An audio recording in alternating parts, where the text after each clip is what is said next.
ભગવાન જાજુ દેશે. ખૂબ ખૂબ આભાર તમારો. બેન, અત્યારે તમારે આમ ઘરમાં કેવી તકલીફો પડે છે?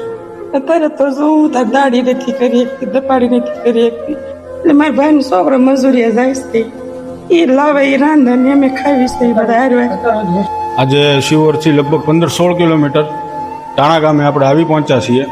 આજે હું તાત્કાલિક ધોરણે રાશનની કીટ લઈને પહોંચ્યો છું, પણ પરિસ્થિતિ જોતાં મને બહુ ગંભીર લાગે છે કે બેનની ઉંમર હજી ઘણી નાની છે અને છોકરા પણ હજી નાના છે, અને આ છોકરા મોટા કરવા અને એને ધંધે ચડાવવા અથવા એને શિક્ષણ આપવું એ એક માતા માટે બહુ અઘરું બની જતું હોય છે. કોરોનામાં વહી ગયા છે.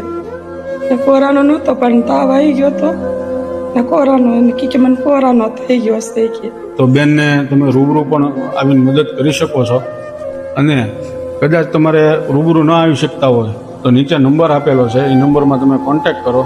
આપણે આ બાળકોના શિક્ષણ માટે અને આ બેનના થોડાક સહાય માટે કાંક ને કાંક કરીએ તો આપણે ઈશ્વરને પામ્યા ગણાશું.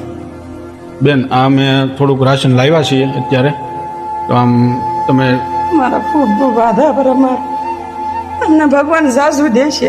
ખૂબ ખૂબ આભાર તમારો. મેં એક નાનો પ્રયત્ન કર્યો છે, પણ તમે પણ એવો સાથ આપો જેથી કરીને આ એક લાચાર મજબૂર પરિવાર કાંઈક એના જીવનમાં થોડોક બદલાવ આવે અને આ બે બાળકો છે એને આપણે થોડુંક શિક્ષણ આપી શકીએ. જય માતાજી.